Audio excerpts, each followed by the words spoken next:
Espace TV, le 22h.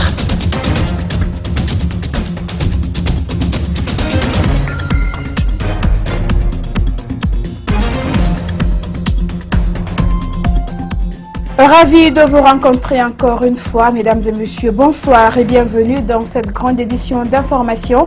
Au sommaire, affaire budget du chef de file de l'opposition. La polémique continue et les partis politiques mettent en garde contre une implosion de l'opposition. Mais qu'en pensent les juristes? Vous aurez toutes les réponses dans ce journal. Une semaine jour pour jour avait lieu le drame de Dubreka. De nouvelles mesures viennent d'être prises par la direction de la sécurité routière. Des heures sont désormais indiquées pour la circulation des gros porteurs. En Côte d'Ivoire, le calme est revenu après une journée mouvementée hier. Une nouvelle mutinerie avait lieu et les soldats dénoncent le non-respect des engagements de l'État. Encore une fois, bonsoir. L'actualité politique reste dominée par la polémique née de la publication des informations sur le montant alloué au chef de file de l'opposition. Ce samedi, jour indiqué pour les assemblées générales des partis politiques, la question a été soulevée et chacun y va de son commentaire. Pour le porte-parole de l'opposition, de telles situations ne sont pas de nature à encourager une cohabitation saine entre partis. Les échos des assemblées, c'est dans ce reportage que nous signe Kadja Diallo. Cette situation a continué à marquer les événements de la semaine. Dans les QG des partis politiques, les leaders ont eux largement et diversement commenté cet octroi. On lui donne cet argent pour qu'il incarne encore mieux l'opposition. Ce n'est pas pour se taire, mais c'est pour être encore plus incisif dans la dénonciation des ignominies de cette malgouvernance qui caractérise le régime RPG Arc-en-Ciel depuis 7 ans. Dans cette même foulée, le député de l'UFDG, Ousmane Gawal Diallo, lance des piques aux partis politiques qui, selon lui, renient leur passé. Je ne réponds pas à ceux qui se renient leur origine, renient leur nom, renient leur bienfaiteur, renient tout. À ces gens-là, nous disons chiche. Vous avez atteint votre apogée à 1,64 m, vous ne grandirez plus. Nous disons chiche à tous ces cabotins qui parlent. Nous disons que c'est terminé. La réalité est qu'un budget a été affecté légalement à une institution qui ici est confondue à une personne. La personne en jouira et assumera toutes ses responsabilités pour la sauvegarde de la démocratie et pour le triomphe de l'idéal de l'UFDG. S'acheminant vers une implosion de l'opposition républicaine, c'est ce que du moins estime son porte-parole, au cas où la démarche rectificative n'est pas appliquée. Notre opposition, il faut le reconnaître, est en train de s'affaiblir progressivement. Elle est en train de se diviser, elle est en train de s'amenuiser et de se ramener à peine à quelques partis politiques. Je crois qu'il faut que nous prenions des responsabilités. De l'autre côté, le RPG prône 5 mandatures. Est-ce sous le magistère d'Alpha Condé? La question, en attendant, reste en suspens. Et je l'ai dit, nous allons faire encore 5 mandats avec cette opposition. Ils ne pourront pas gagner. Au sujet de cette polémique, les juristes donnent leur avis. Cette subvention serait tout à fait légale pour le fonctionnement du cabinet du chef de file de l'opposition. Mais la procédure par laquelle le budget a été octroyé fait défaut, déplore le juriste Karamo Madi Kamara. Selon lui, l'UFDG a fait une mauvaise communication sur ce sujet. Kalisso et Yacouba Traoré l'ont rencontré. À en croire aux propos de ces députés de l'UFR, les 5 milliards alloués pour le fonctionnement du statut des chefs de file de l'opposition n'ont jamais été débattus au Parlement. Je me porte en faux que ce budget n'a jamais été voté à l'Assemblée.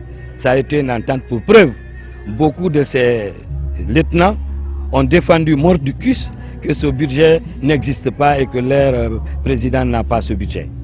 Ce budget n'est pas mauvais en soi, mais c'est la procédure par laquelle le montant a été octroyé qui fait défaut, soulignent ces juristes. Et l'UFDG a fait une mauvaise communication autour de cette affaire. Vous savez, quand on communique mal, c'est comme entrer dans une poudrière avec un cigare allumé. Le risque est très grand. Le risque est très grand et c'est ce qui est en train d'affecter l'UFDG parce qu'ils ont fait une mauvaise communication. Il aurait fallu simplement expliquer aux militants et à la population qu'il y a une loi qui consacre ce statut, qui n'est d'ailleurs pas une spécificité de la Guinée, ça existe dans beaucoup de pays africains. Le statut de chef de file d'opposition est un couteau à double tranchant dans une démocratie, avertit le juriste. Politiquement, ça peut avoir une incidence sur lui parce qu'on va se dire que c'est un moyen pour l'État de le bâillonner.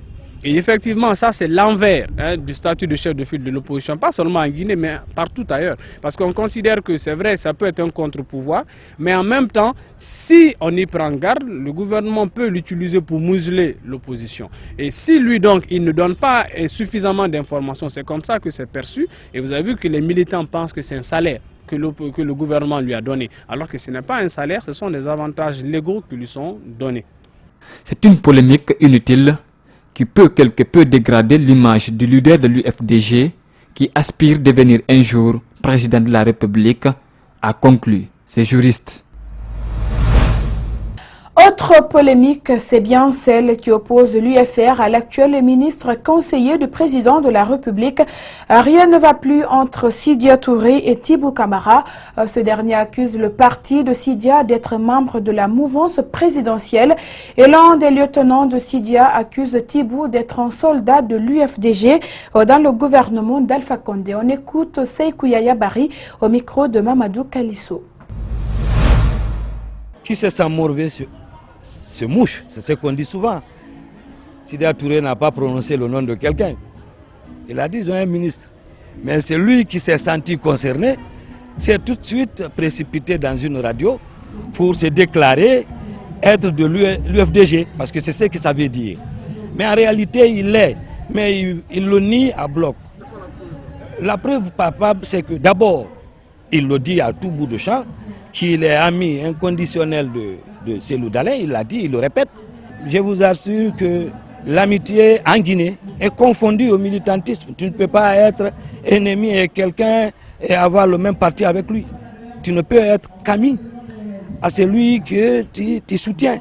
Et réellement, ces agissements, ces derniers temps, contre l'UFR, c'est pour toujours affirmer, parce qu'il s'est juré de combattre l'UFR jusqu'à la dernière minute. Mais il ne peut pas y arriver. La circulation des gros porteurs à Conakry est désormais réglementée.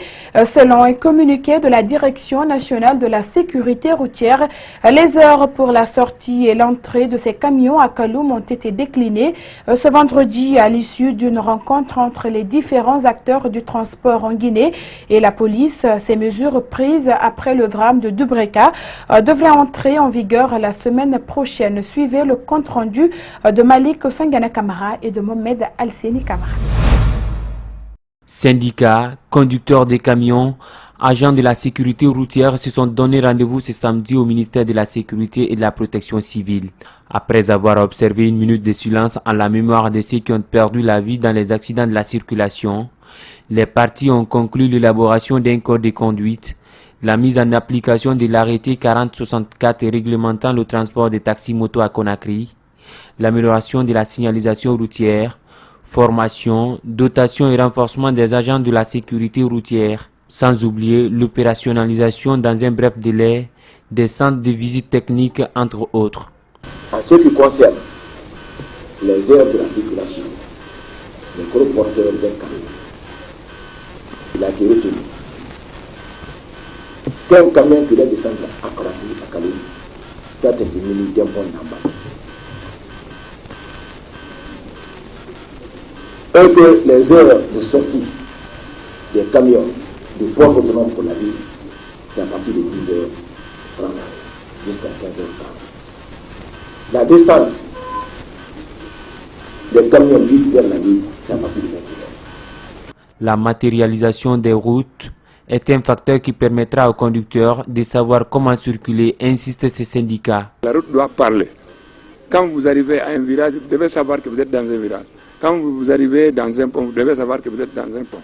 Mais matérialisation de la route, j'apprécie.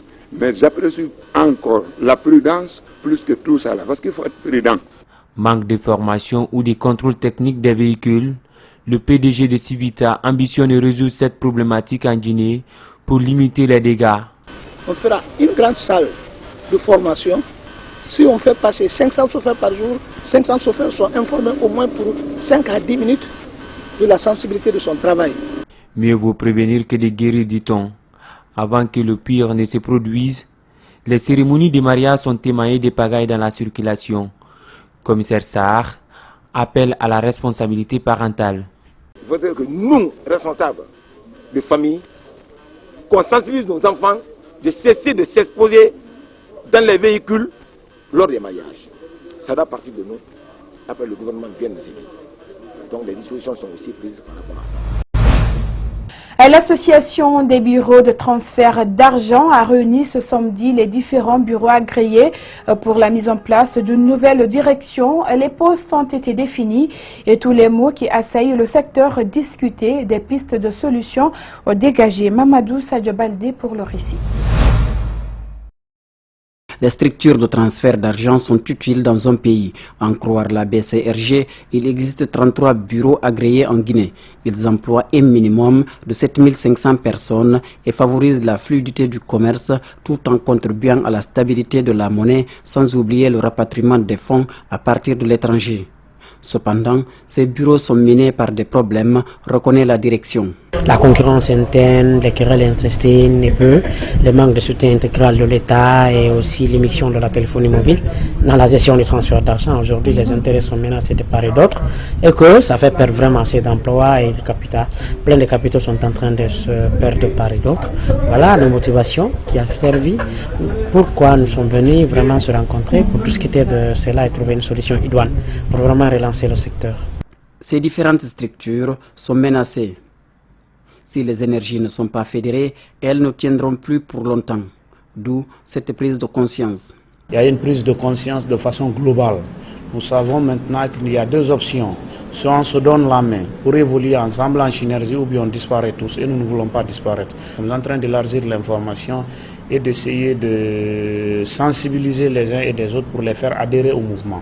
Parce que plus nous sommes nombreux et unis, nous serons plus forts. Ces associations décident de faire face aux plus urgents avant de s'occuper des détails.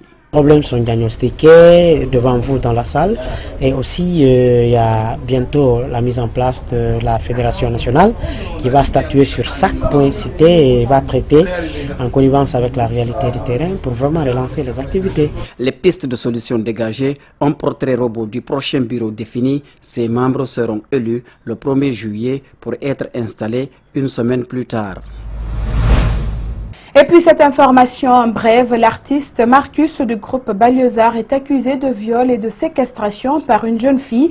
Et selon la victime qui a porté plainte, le célèbre rappeur l'a séquestrée et abusé d'elle pendant des jours. L'affaire est portée en justice et doit être jugée dans les prochains jours au tribunal de Dixine.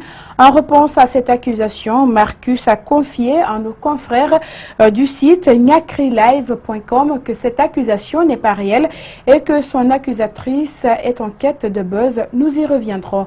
À 2 jours de la sortie de son album et de son livre qui ont tous les deux pour titre Malaya, l'artiste Eli Kamano était en face de la presse ce vendredi, occasion pour lui de faire un point sur les préparatifs, surtout les difficultés qu'il a rencontrées lors de la composition de son album.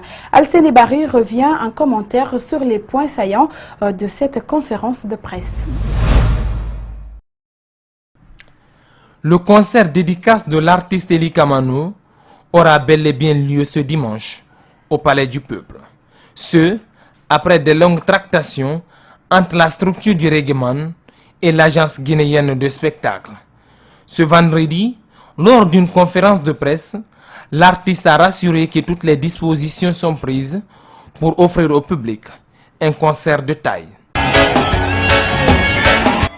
Les répétitions, balance, mais aussi le dispositif sécuritaire, tout est mis au point.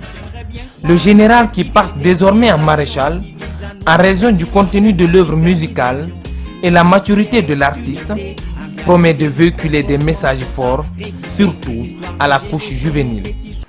Ce concert se distingue de par la sortie non seulement de son nouvel album de 14 titres, mais aussi la sortie de son premier livre intitulé Malaya. En 2009, après la sortie de son double album Où va l'Afrique et Paroles de fou, où Eli Kamano s'en prend à la junte militaire au pouvoir, l'artiste décide de marquer un arrêt et de se concentrer sur un autre projet. Les œuvres Malaya sont cuisinées entre le Mali Bamako, la Côte d'Ivoire, la France et les États-Unis. Dans ce projet, tout n'a pas été rose, confie le reggaeman. Pour Eli Kamano, des partenaires l'ont lâché au beau milieu des préparatifs et il a été obligé de mixer l'album à plusieurs reprises. Mais malgré ces difficultés, l'artiste a tenu le coup et relevé le défi. C'est la maison d'édition Harmattan qui a édité le premier roman de l'artiste. Et culture, toujours un détour à présent sur le chantier de paradis musical de Yeguia. C'est dans Dubreka, l'œuvre d'un artiste reggaeman guinéen qui souhaite ainsi contribuer à sa manière à l'émancipation de la culture en Guinée. Nos artistes n'auront plus à voyager pour se trouver les meilleurs studios d'enregistrement ou maisons de production, rassure-t-il. Momatsouma et Alseni Kamara l'ont rencontré. C'est un espace de 2 hectares pour offrir un cadre idéal de production aux artistes. Ce chantier d'une vingtaine de chambrettes, des studios d'enregistrement de dernière génération, une aire de spectacle et bien d'autres édifices est l'œuvre de Bala Kanté. Le reggaeman guinéen par ce geste entend participer à l'émancipation de la musique dans son pays. En faisant la maison de production de 40 pistes, ce n'est pas en Guinée, il n'y a aucun studio d'enregistrement qui a 40 pistes ici. Il n'y en a pas. Et j'ai un studio d'enregistrement de 32 pistes, ça c'est digital, l'autre c'est analogue. Le succès artistique pour lui ne pourrait être total que si des conditions basiques sont réunies. Il faut avoir ses propres matériels. Il faut avoir son espace vert comme moi je l'ai aujourd'hui pour les artistes. Il faut avoir son studio d'enregistrement. Il faut avoir ses propres caméras. Il faut avoir les personnes qui sont vraiment censées de faire bouger cette maison. Il ne faut pas juste faire une maison de production pour se servir des artistes. La musique n'est pas le seul domaine où l'artiste s'engage. Le fils de Manfila Kanté n'hésite pas à soutenir les nécessiteux. J'ai une ONG qui s'occupe des handicapés, une ONG de réinsertion socio-professionnelle des enfants handicapés. Ça fait 21 ans, nous sommes là-dessus. On a 6 promotions qui sont sorties et ils sont un peu divagués partout à Conakry. Et ils font la cordonnerie, la laette, la couture, tricotage, la musique. Dans mon album même, j'ai fait 2 titres avec les enfants handicapés. Et franchement, j'ai aujourd'hui la fierté. J'ai pas la fierté d'être Bala Kanté, mais j'ai la fierté d'avoir apporté quelque chose à ces enfants handicapés qui sont guinéens comme moi. Absent sur la scène guinéenne depuis un moment, il souhaite y revenir en commençant par ce geste et un album bientôt qui s'intitulera « Nous sommes tous responsables ».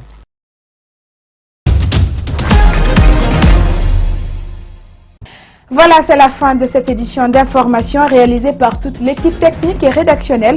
Merci à vous de l'avoir suivi et je vous souhaite une très bonne fin de semaine avec les programmes de la télévision Espace.